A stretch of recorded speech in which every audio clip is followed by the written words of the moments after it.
Mata duree xiyyeeffannaa keessan isin barbaaduu fi shaakallii irra deddeebii barbaadu irra geenye jirra. Mata dureen sunis immoo The Principles of Mathematical Induction kan jedhudha. Kitaaba keessanii fi gilgaalota achi keessa jiran yoo ilaaltanii baay'ee chaalenjii isin godhu. Mee kanaafiyyuu waan hojjedhu kana hordofaa darbe immoo kitaabilee biroo riifer gochuu yaala. Kallattii manii isteepota mathematical inductionidhaan proof goonuu haa ilaallu. Isteeppii jalqabaa irratti yeroo baay'ee inni keessan maal gootanii fudhattu lakkoofsa tokko fudhattu jechaadha. Itti aansitanii immoo inni keessan keetiin bakka buustu sadhumaa keetti tokko hidhaatanii inni bakka buustu jechuudha. So isheen kun usualidha. Usual jechuun yeroo hundaa dhugaa isiniif hin ta'u yeroo baay'ee malee jechuu barbaadeetu. Inni jalqabaa hin darbitan taanaan yookaan isteeppii waan hin darbitan taanaan isteeppii tuutti ce'uun hin barbaachisu jechuudha. So egzaampilota fudhannee mee haa deemnu.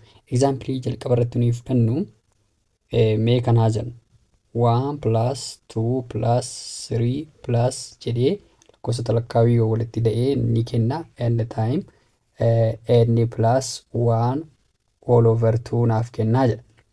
Ishee kana mathematical induction itti fayyadamiitii proof godhii yoo naan jedhe akkasittiin proof hin godha. Isteeppii warra ammas isin jedhee hordoftu jechuudha egaa. Gaa'umatti step 1 jettu. Step 1 jechuun isin gubbaatti isin jedhee inni keessan maaliin bakka buustu? Tokkootiin bakka buustu. Inni iddoo jiru kamittiyyuu. Inni iddoo jirutti kamittiyyuu tokkoon bakka buusaa jechuudha. So step 1 koo irratti 1 plus 2 plus 3 plus jedheetanii ni adeema plus 1 jedha. 1tiin bakka buusisin jedhame tiree which is equals to 1 time what? 1 plus 1 all over 2 jettu jechuudha. Egaa ishee kanatti qixxaachuu qaba inni kun ishee dhumarra jirtu faana wal qixxaachuu qaba yeroo baay'ee sababiin isaas inni ishee jettu kana jirti tiree ishee faana wal qixxaatu taanaan dogoggora sin jalaa ta'a waan ta'eef step 1 hin darbitan jechuudha. So 1 kun qixxaata. 1 time 1 if 1 walitti dhahee meeqa kennaa 2 naa kennaa 2 all over 2 naaf kennaa jechuudha. 1 kun qixxaata 1 dha jecha. So maal jettanii barreessanii it holds true jettu. It holds true jettu. Isteeppii lammaffaattan ji'a. Warri kun elementary waan taatee wayii tokkooti baay'een cimanii jechuudha. Isteeppii lammaffaa irra jiru immoo inni koo maaliitiin bakka buusa jechuudha. Step 2 inni koo keetiin bakka buusa jechuudha. Inni wanti biraa waan barreessitan hin qabdanii 1 plus 2 plus 3 plus jedhanii deema plus bakka inni maalan godhaa k hin godhaa jechuudha. Ni qixxaata k time k plus 1 all over what 2 jedha jechuudha. Inni ijoo fi inni barbaachisaan immoo inni chaalenjii godhu immoo step sadaffaati. Step 3. Step 3 keessan immoo maaliin bakka buustu inni keessan ni qixxaata k plus 1tiin bakka buustu jechuudha. Amma kan nuti beeknu 1 plus 2 plus 3 plus jettanii deemtu jechuudha. Inni ishee jettu maaliin bakka buusaa isin jedheera k plus 1dhaan bakka buusaa isin jedheera. So k plus 1 jedhee inni qixxaatan jedha. Ammas inni iddoo jiru kamittiyyuu k plus 1dhaan bakka buusa k plus 1 jedha. Time jedha inni bira jirtu. Nuti reeka biraa immoo ishees k plus 1 bakka buusa.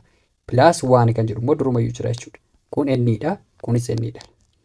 So 1 immoo qubatti jira ture miti eeyyuun. All over what? All over 2 jedha jechuudha. Kan barbaadame egaa isa kamidha yoo naan jettanii kan argachuu isin qabdanii k plus 1 time k plus 2 all over 2 argachuu qabdu jechuudha. Isheen kun claim jedhamti. Ishee kana maal jettu jechuudha? Claim. Isa umarra jiru kana claim jettaniitu solvisa gootu. Zeni steeppii isa sadaffaatti deebitu. Steeppii isa lammaffaatti deebitu. Steeppiin lammaffaa maal kan jedhu ture 1 plus 2 plus 3 plus jettanii ishee k jettanii turtan jechuudha. Meetii tuqqaadhaan adeemnu akkasinnee iddoowwannee maal buufne ture k jennee ture jechuudha. Plus hin jedha. Amma k irratti lakkoofsi k booda dhufu maaltu dhufa yoonaan jettanii k plus 1 jedhamtiire lakkoofsi tokko tokko wal caalaa deema. Kun tokko wal caalaa kun tokko wal caalaa keenis immoo siitii meeqaan caaluu qaba jechuudha. Tokkootiin caaluu qaba jechuudha. Is equals to jettu. K time jettanii k plus 1 all over 2 keessan immoo qabdu mitiire. Asumaatii plus k plus 1 akkuma dabaltanii turtan k plus 1 itti dhiyaatu jechuudha. Gama lamaan iyyuu k plus 1 itti dhiyaam jira. Kileemii isheen jedhu sana argachuun qabaa jechuudha gabaabumatti. Kileemii sana argadhu taanaan piroofiin koo hidhuufnee jechuudha. Isheen kun amma akkamidha jechuudha. Ishee kanaa fi ishee kana lamaan walitti ni dha'a. Yeroo walitti dha'u akkamitti naaf kenna? K time jedheen k plus 1 all over 2 nan qabaa plus jedheetanii k plus 1 hin jedhaa jechuudha. Gara beekannoodha isheen kun tokko qabdi mitiree so bifa criss itti fayyadamtanii raashinaali walitti dha'ullee hin barannaan malee kun akka kanatti dhiyaatu jechuudha. Isa kana immoo isa kana k kana keessa raabsa mitiree cuftuu qaba waan ta'eef biraa k the whole square kenna plus k fi 1 yoo walitti baay'ise immoo naaf kenna k naaf kenna jechuudha. All over 2 immoo qaba 2 jedha jechuudha. Plus jedheetaniin k plus 1 all over gara beekannoon tokko qabdi. Akkasiniif galuudhaaf akkasitti barreessaan jira isa kana is equals to jedha. Then k the whole square plus k jettanii plus jedha. 2 ko ishee kanatti cross taati yeroo isheetti cross taatu maal naaf kenniti jechuudha. 2k plus 2 naaf kenniti. Isheen kun immoo kanatti cross taati. Yeroo isatti cross taatu maal naaf kenniti jechuudha. K the whole square plus k ko kanatti square ta'ee isa kam naaf kennee jira. Isa kana naaf kennee jira waan ta'eef isa bira darbeera jechuudha. So all over 2 moo ni qaba. Which is equals to jettu k the whole square 3k plus 2 all over 2 qabnaa jechuudha. Ishee kanamma factorize gootu. Factorization immoo kutaa sagal deemtanii refer gochuu qabdu jechuudha. Kan yeroo factorize gootan maal argattu jechuudha. K plus 1 fi k plus 2 argattu jechuudha. Jala isaa immoo maal jira? Lama jira jechuudha. So lama akka jiru nan barreessa. Kileemii isa jedhu faana kun wal qixa moo wal qixa miti kan jedhu laaltu jechuudha. Yoo wal qixa ta'ee is true wal qixa miti taanaan miti jenna jechuudha. Kileemii keenya maal jenne ture kun isa kana jechuudha. Kileemii kan jedhee ture ishee kanadha. Ani isinii barreessee ture jechuudha. K plus 1 k plus 2 koo qabaachuudha over 2 moo ni qaba. So xumurree jira. Kanaafiyyuu maal jenna jechuudha. We are done jedhu yeroo tokko tokko warreen biraa we are done jettanii keessa jechuudha. Barsiisaan keessan appreciate isin godha akkasitti barreessitan. Example tokko daballee isa kana mi'aa xumuru. Example lammataa kanas mee ilaallu. Example lammataa kanas haaluma amma dura hojjenneen hojjennaa jechuudha. Kana jechuun step hordofna. Step 1 step 1 keessatti maal jennee ture? Inni keenya tokkoon bakka buufnaa jennee ture jechuudha. So ishee kanaa fi ishee kana immoo wal madaalchistuu yeroo kamii warra dhumarra jiran lamaan jechuudha. 2 n koo ni qixxaataa n time n plus 1 faana wal madaalchisa. Iddoo inni kamiyyuu maal buusa jechuudha. Tokkoon buusa. So tokkoon buusu 2 time 1 ni qixxaataa asis maal buusa tokkoon buusa. So 1 time asis maal buusa tokkoon buusa jechuudha. 1 plus 1 immoo jira. Isa kana immoo akkuma jiruun gadi hin fidee jechuudha. So isaan kun lama wal qixa ta'uu qabu. 2 ni qixxaatti 1 time isheen kun yeroo walitti hidhamtu kenniti 2 kenniti. Lamni ni qixxaataa tokko baay'isuun lama immoo lama ta'a jechuudha. So kun dhugaatii waan ta'eedhaaf maal jettanii barreessitu? It holds true jettu.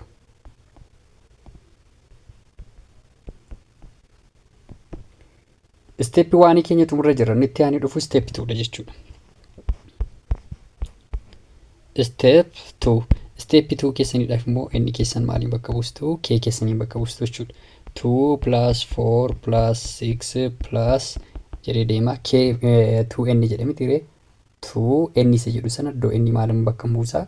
Ktiin bakka buusa jechuudha. So 2k godha jechuudha. Which is equals to iddoo n kamii maaliin bakka buusuun qaba jedha. N time n plus 1 jedheera waan ta'eedhaafi ktiin bakka buusuun qaba jechuudha. So maalan jedha k time k plus 1 jedha jechuudha.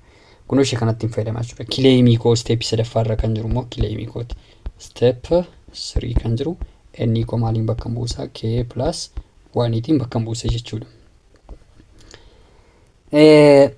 Amma immoo dabaree isaa maalan godha jechuudha. Iddoo diramaa sana maalan buusa? K plus 1tiin bakka buusa jechuudha.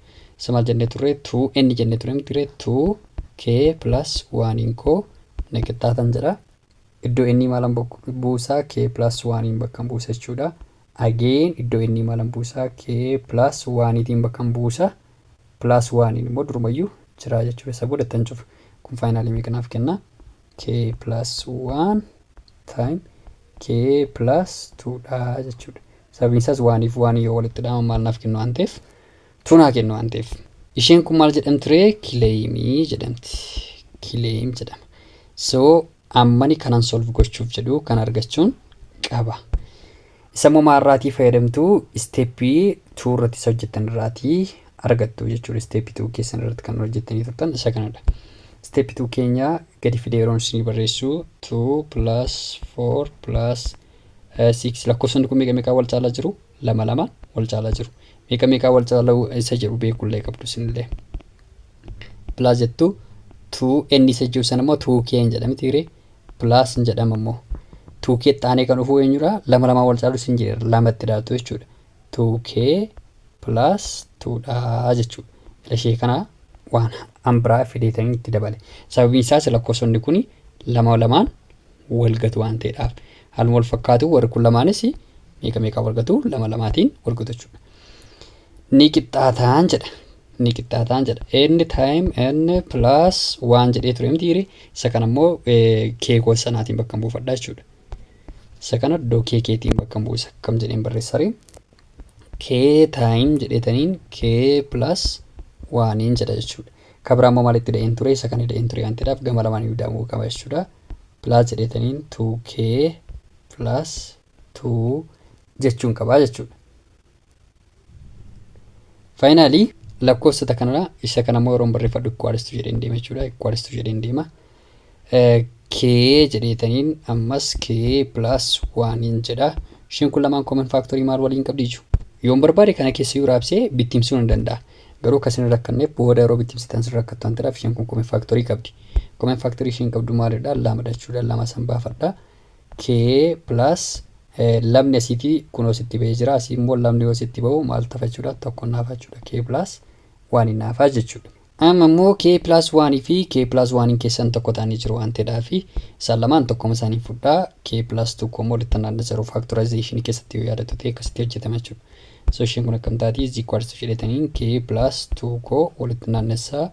Warra kana keessaa immoo tokko isaan fudhasiniin jedheera waan ta'eedhaaf tokko isaa fudhattu k plus 1. Kun kileemii keessan faana walqixa ta'eera hoo kan jedhu immoo axxanii cheekootu jechuudha. Yoo kileemii keessan faana walqixa hin taane ta'een it doesn't hold true jenna jechuudha. Kileemii keenya k plus 1 fi k plus 2 qabna kunoo. Haaluma wal fakkaatuun k plus 2 bakka waliin jijjiire malee kunoo tokkuma jechuudha. So kanas maal jenna jechuudha?